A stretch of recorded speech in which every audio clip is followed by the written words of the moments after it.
나스닥이 급등세를 보이면서 강한 상승 흐름을 보였습니다. 일단은 기술주들이 크게 상승하면서 목표 주가를 상향 조정하기도 했었고요. 백신에 대한 기대감, 그리고 경기 부양책에 대한 기대감이 시장의 투자 심리를 크게 끌어올렸습니다. 다우지수는 약간 보합세를 보였지만 마이너스권에서 플러스로 전환됐다는 부분이 긍정적으로 평가가 되고 있고요. 특히 나스닥 같은 경우는 매우 강한 상승 흐름을 이어가고 있다는 것에 대해서 기대감들이 고조되고 있습니다. 미국 증시 상황들 자세하게 전달해 드리도록 하겠습니다. 최근에 네이버나 카카오에 대한 주식을 매도를 하고 삼성전자와 현대차로 갈아타고 있다. 외국인들 수급에 대한 이야기입니다. 외국인들이 대형주에 집중이 되면서 증시에도 좋은 흐름이 이어질 것이다 라는 평가가 나타나고 있는데요. 약간의 이제 순환매적인 장세가 나타날 것이다. 또 성장주 또는 수혜주, 일부 수혜주에서 다른 쪽 수혜주로 넘어갈 것이다. 이런 전망들이 나오고 있는데요. 자, 외국인 수급에 따른 종목들의 변화들 어떻게 나올 것인지 알아보도록 합니다. 최근에 개인 투자자들이 해외 직구를 통해서 가장 많이 사들인 주식이 테슬라입니다. 최근 중국 증시가 급등을 함에 따른 그런 테슬라의 급등세 계속 연결되고 있기도 하고요. 또 2분기 실적에 대한 우려감도 있지만 만약에 잘만 풀린다라면 굉장히 좋은 소식도 전해지고 있다라고 합니다. 그래서 테슬라에 대한 주가 추이 약간은 부담스럽지만 어떤 식으로 바라봐야 되는지, 또 테슬라가 2분기 실적이 좋게 나온다면 어떤 식으로 변화가 될 것인지도 알아보도록 하겠습니다.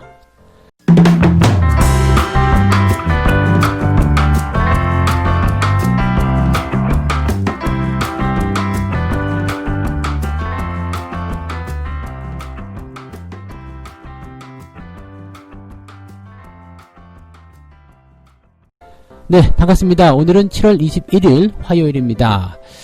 비가 그치고 나니까 상당히 좀 상쾌하기도 하고 기분이 좋기도 합니다.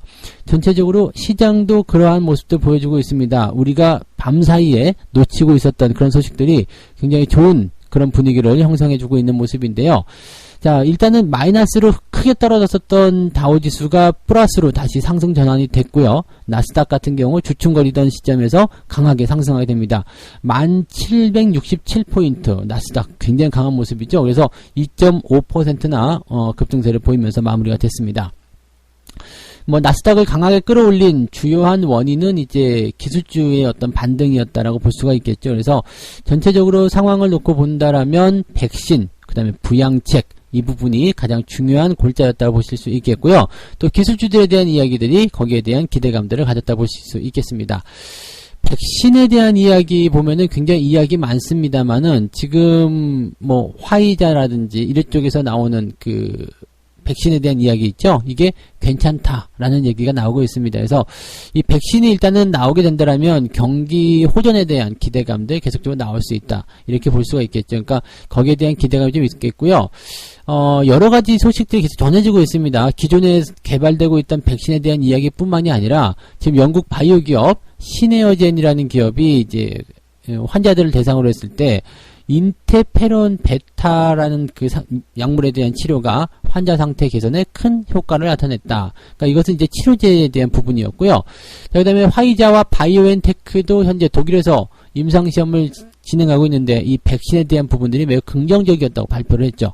이 부분까지만 하더라도 굉장히 좋은 소식인데 또 한 가지 이제 옥스퍼드 대학하고요, 아스트라제네카라는 이 기업이 공동으로 개발 중에 있는 백신이 초기 임상시험에서 아주 강한 면역을 만들어냈다라고 얘기가 나오고 있습니다. 1차 투여 시 90%가 항체를 형성했고요. 나머지 2차 투여에서 형성된 그 부분들까지도 다 합치게 되면 전원 100% 면역이 중성화 항체가 형성되었다. 중화항체죠. 중화항체가 형성되었다. 이렇게 보시면 되겠습니다. 백신에 대한 부분들은 이미 시장에 알려진 내용이기 때문에 크게 이렇게 주가의 흐름을 좌우하지는 못했습니다만은 그래도 이 부분들은 이제 끝났다라는 기대감이 있죠. 그러면서 전체적으로 이제 경기 민감주, 기술주 이런 쪽으로의 기대감을 크게 끌어올리는 그런 중요한 역할을 했다라고 보시면 될 것 같아요. 그러니까 그런 내용들만 보더라도 사실은 시장이 약간 이제 불확실성에서 넘어섰다라고 볼 수가 있겠죠. 불확실하지 않아. 이제는 긍정적인 기대감이 커져 있어. 이런 식으로 우리가 풀이를 해볼 수 있는 상황이 아닐까라고 보여집니다. 두 번째로 증시를 끌어올린 중요한 이야기는 경기 부양책에 대한 내용입니다. 일단 EU 같은 경우도 절충안, 이런 것들이 나오고 있죠. 물론 이제 각 나라마다의 어떤 이유가 그 딱 종합이 돼야 되겠죠. 우리도 할 거야, 우리도 할 거야. 이런 식의 어떤 부분이 있어야 되는데 약간의 반대가 좀 있죠. 뭐 그 생각했던 것 부분들이 분명히 있을 테니까요. 네덜란드 같은 경우에서는 일부 국가가 3,500억 유로 이상은 수용할 수 없다. 이렇게 얘기가 나왔죠. 그러니까 네덜란드를 비롯해서 여러 다른 나라들이 이제 3,500억 유로까지만 내가 할 수 있다. 요 정도가 이야기 나온 거고요.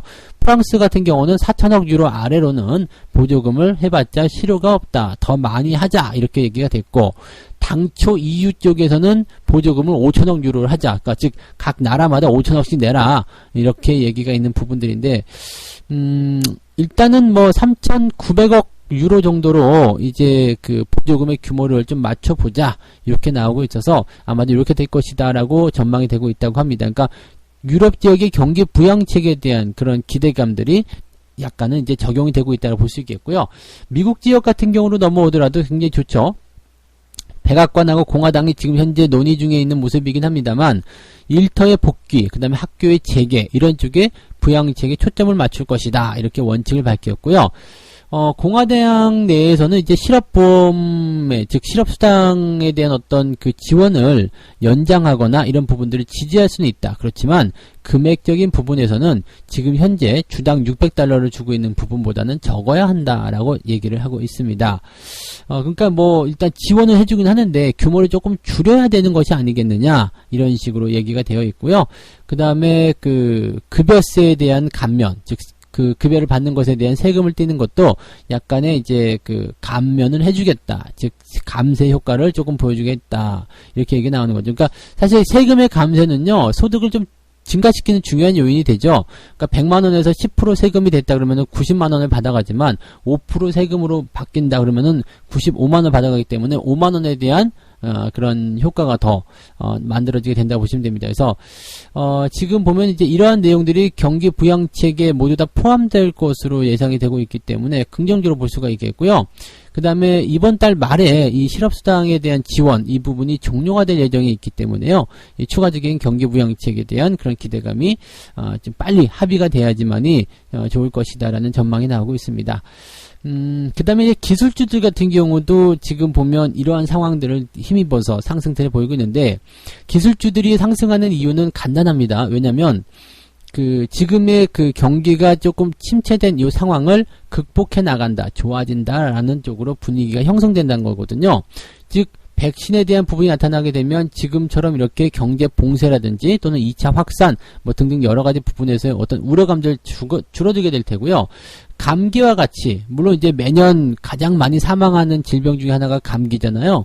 근데 이런 그 감기와 같이 지나갈 수 있는 것, 즉 사망자가 현저하게 줄어들게 되고요. 걸리더라도 치료나 이런 백신을 통해 가지고 좀 어느 정도 예방과 그다음에 뭐 그냥 가볍게 지나갈 수 있는 그런 정도로 끝나게 된다라면 이제 경제 봉쇄 굳이 안 해도 상관없는 거잖아요. 그래서 그런 식으로 진행이 된다라면 경기 민감주 다시 살아나는 쪽으로 갈 수가 있는 부분이 되는 거죠. 경기 부양책이 여기다 한 번 더 들어오게 된다라면 뭐 불이 타오를 때 기름을 갖다 붓는 그런 형태의 모습이 될 수도 있겠죠. 그러니까 지금 사실은 그 시장에서 이렇게 백신이라는 것이 나오기만 한다면 끝난다라고 보시면 되겠죠. 물론 이 바이러스가 계속적으로 변이를 일으킨다라든지 뭐 이런 부분들은 극복해야 되는 단계이긴 하겠습니다만 이 바이러스의 원천적인 어떤 특징을 가지고서 파고든다라면 분명히 거기에 따른 해결책이 있을 거라고 생각합니다. 그래서 뭐 신종플루라든지 이런 것들처럼 지난 그 어떤 독감 바이러스와 마찬가지로 이렇게 독감 안에 포함이 되면서 그냥 자연스럽게 소멸되지 않겠는가 이렇게 보여주고 있습니다. 그 시기가 언제냐가 중요하긴 한데 그렇게 멀진 않을 것 같죠? 빨리 진행이 된다면 이 경기 민감주에 대한 그 상승이 더 진행될 것이고요. 증시에 대한 상승도 더 많이 진행될 겁니다. 왜냐하면 회복이 되는 단계에서 경기 부양책을 쏟아붓게 된다면 굉장히 빠른 속도로 밀려 올라갈 수 있기 때문이죠. 그래서 최근에 골드만삭스가 아마존의 목표 주가를 월가 기관 중에서 가장 높은 3,800달러로 상향 조정을 했다. 야, 3,800달러? 주당 3,800달러. 어마어마하죠? 그래서, 이렇게 그 기술 기업들, 기술주들에 대한 이런 투자 기관들의 낙관적인 전망이 막 쏟아지고 있다는 것이 매우 긍정적으로, 풀이가 되고 있다라고 보시면 되겠습니다. 그래서 그런 내용들 확인하시면 좋을 것 같고요. 뭐 이렇게 된다라면은 일단 시장 자체가 가지고 있는, 품고 있는 포인트들은 굉장히 좋은 모습일 거라고 생각합니다. 그래서 주가의 어떤 경기 민감주를 중심으로 한 추가적인 섹터 상승이 더 진행될 것이다라고 우리가 판단해 보시면 되겠고, 긍정적으로 우리가 기대감을 계속 가져가셔도 되지 않을까 생각합니다. 물론 이제 미중 갈등이라든지 여러 가지 변수들은 아직 나와 있습니다. 아직 확정된 사항들이 아니기 때문에 거기에 대한 부담감은 있겠습니다만, 네, 항상 주식은 걱정의 벽을 타고 올라가기 때문에 여러분들이 이렇게 걱정스러운 시기에서 주가 상승을 조금 더 유지해 보실 수 있지 않을까 생각을 해봅니다. 자, 두 번째 이야기 갈게요. 두 번째 이야기는 외국인 수급 동향이 조금 변했다라는 이야기입니다. 네이버와 카카오를 매도를 하고 삼성전자와 현대차를 사고 있다. 외국인들이 6주 만에 코스피에서 순매수 전환이 들어갔다라고 합니다. 네이버와 카카오는 지금 하락세가 조금 깊어지고 있는 상태죠. 그리고 현대차는 22%나 올라가는 모습.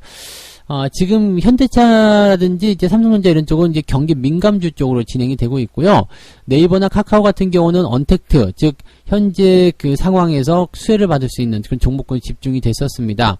아직까지는 뭐 2차 확산이라든지 이런 뭐 백신에 대한 부담감 이런 것들이 있었기 때문에 뭐 이런 그 관련 수혜주들이 상승하는 모습이 좀 있었고요. 언택트라는 부분들도 한국판 뉴딜에 포함이 되는 내용이기 때문에 정책 수혜까지도 들어가 있었죠.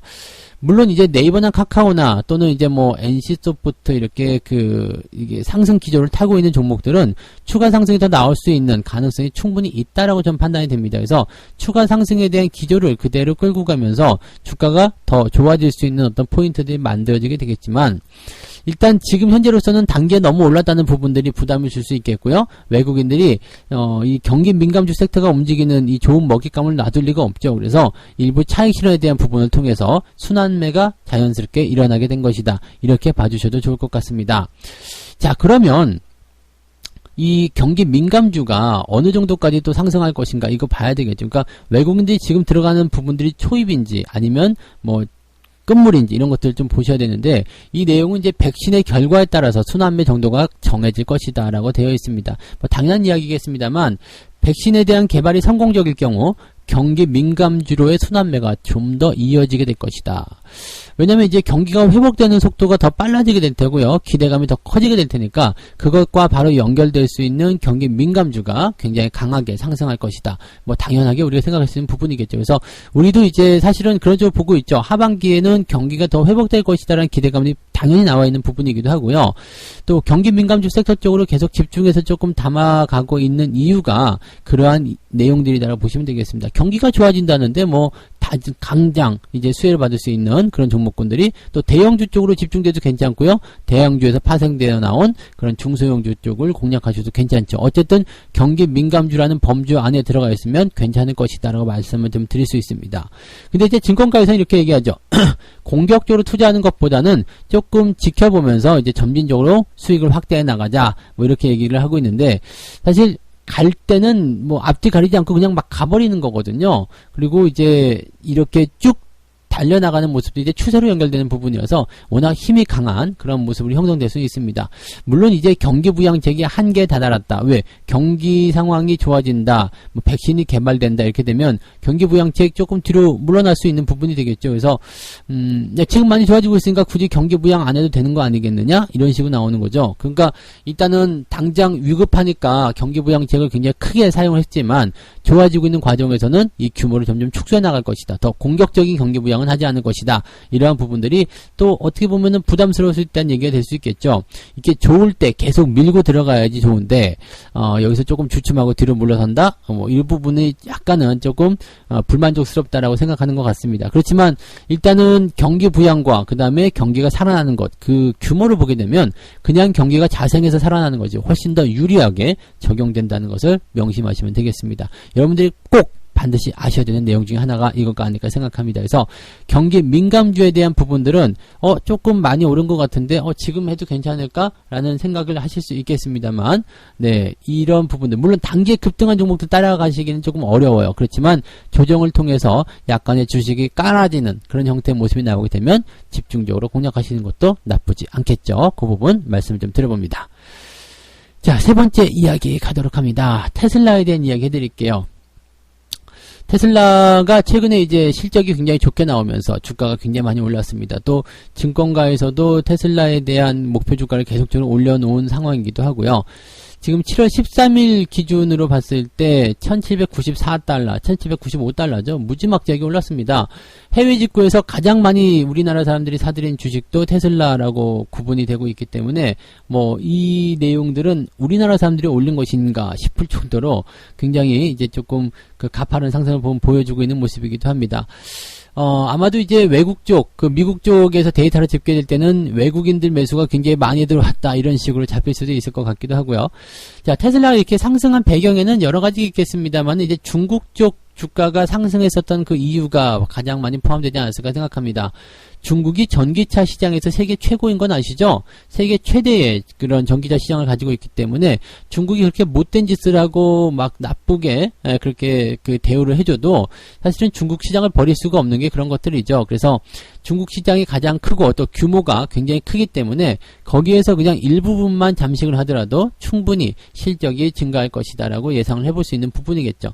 근데 이제 테슬라 같은 경우는 거의 뭐 전무후무하게 들어가서 상당히 성공을 하고 있는 그런 부분이기 때문에 중국 증시가 이제 급등을 하고 또 중국 경기가 급반등을 하게 되는 상황이 벌어지게 되면 테슬라 쪽은 실적이 계속해서 개선될 것이다, 이렇게 전망들이 되고 있는 상황입니다. 자, 그러다 보니까 이제 테슬라는 계속적으로 주가 상승이 나타나고 있는 부분인데 관건이 하나 있습니다. 아주 중요한 포인트인데요. 22일 날 발표가 될 텐데 실적 발표가 나올 겁니다. 이 실적 발표가 2분기 실적 발표가 나오는데 이 2분기 실적 발표에 따라서 테슬라의 주가가 변화를 겪게 될 것이다라고 전망이 되고 있습니다. 자, 일단은 3분기 연속 실적이 흑자를 기록해 놓은 상태이기 때문에 이번에 2분기 흑자를 기록하게 되면 연속 4분기 흑자 기록이 됩니다. 그러면 9월에는 우량주 500 종목으로 대표되는 S&P 500 지수에도 편입이 되게 됩니다. 자, 이렇게 된다라면은 네, 이 잘 나가는 주식, 나 테슬라, 이런 식의 구분이 지어지게 되기 때문에 주가는 다시 한번 모멘텀을 크게 발휘할 수 있을 것이다라고 전망이 되고 있는 거죠. 그러다 보니까 이제 국내 투자자들이 굉장히 많이 매수를 하고 있는 모습이기도 하고요. 현재 1등입니다. 1등. 가장 많이 산 해외 주식 해가지고 1등 테슬라.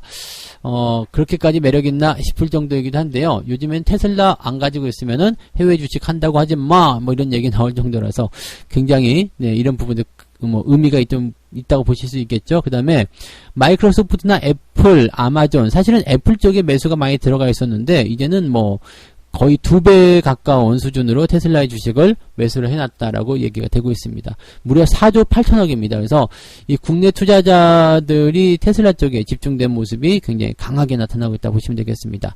다만 이제 테슬라가 가지고 있는 변수가 하나가 있죠. 뭐냐면 2분기 실적이 지금 뭐 월가라든지 전문 기관 쪽 전문가들 이 사이에서는 적자가 나올 것이다라고 얘기가 되고 있습니다. 만약에 이 적자 반전이 된다면 증시에 대한 충격, 주가 하락폭이 상당히 커질 수 있기 때문에 여기에 투자했었던 투자자들 입장에서는 상당히 곤란한 경우를 당할 수도 있다라고 보실 수가 있습니다. 그래서 너무 무리하게 투자하신다거나 그러지 마시고요. 실적이 좋게 나오면 좋은 모습이 나타날 수 있겠지만 거기에 대한 리스크가 어느 정도 담겨 있다라면 이 부분에 대해서는 조금은 리스크 관리에 대한 부분을 생각하셔야 됩니다. 이게 해외 주식 같은 경우는 주가가 급락하는 부분에 대해서 약간은 손쓰기 좀 어려울 수도 있습니다. 그래서 거기에 대한 어떤 우려감들 같이 표현을 좀 해드리니까 참고하시면 되겠습니다. 그래도 장기적으로 보면 테슬라 주가 같은 경우는 지금 같은 상황이라면 뭐 조정이 좀 단기적으로 나온다고 하더라도 상승할 수 있겠죠. 굳이 S&P 500 지수에 편입이 안 된다 하더라도 되면 좋지만 안 된다고 하더라도 여러분들이 테슬라를 부정적으로 보셔야 될 이유는 없지 않을까 생각이 듭니다. 어쨌든 미래 먹거리를 가지고 움직이는 그런 기업이기 때문에 거기에 대한 평가는 높게 해줄 수가 있겠습니다. 자, 이렇게 해서 오늘 세 가지 이야기 전달을 해드렸습니다. 나스닥이 급등세를 보였다. 그죠?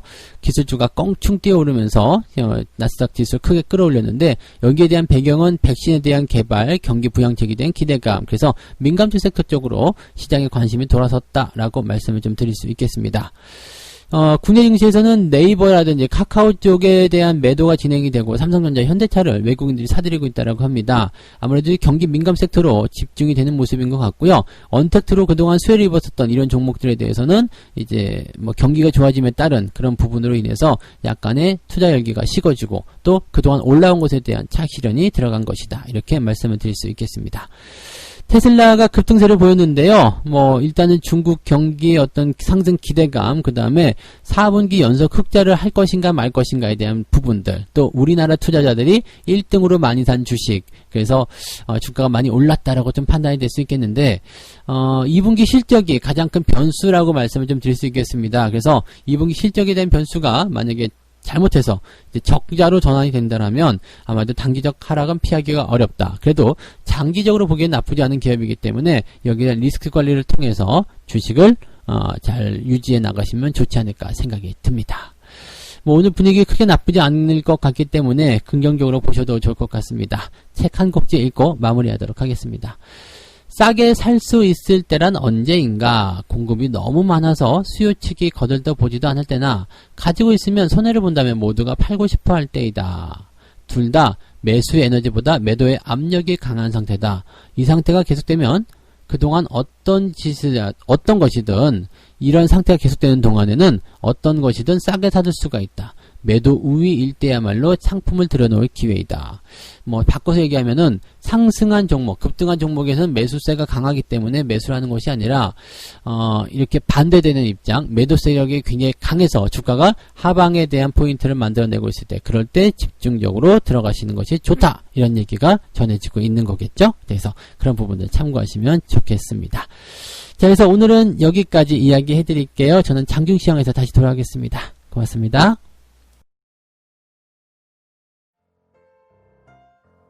본 방송에서 제공되는 모든 정보는 투자 판단의 참고 자료이며 투자의 최종 책임은 본 방송을 이용하는 본인에게 있습니다.